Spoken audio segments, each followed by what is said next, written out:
المذاق ديالهم صراحه لا يقاوم. اسرع حاجه ممكن توجدوها هي هذه. هادو صراحه كيلوقوا بزاف، لي سورتي لي لانش بوكس الكوتي الفطور، علاش لا، كيجي واعرين بزاف.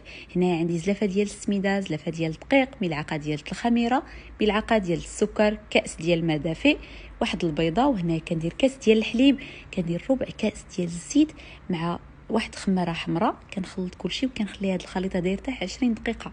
هنا كناخذ في الطنجره كندير شويه ديال الزيت، واحد البصله، فلافل الوان، ومن بعد كنضيف عليهم هنايا الكفته ديال الدجاج. توابل غنخليهم لكم مكتوبين تحت الفيديو. انا هنا ضفت شويه ديال الهريسه مع الثومه وملعقه ديال الليمون.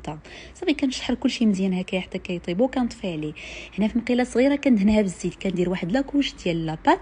من بعد هنا كندير ديك الحشوه ديال الدجاج مع الفخوماج غابي من الفوق. كنعاود نغطيها عاوتاني بديك لاباط، كنخليها حتى كتحمر مزيان. ديروها على هذا الشكل هذا كيجي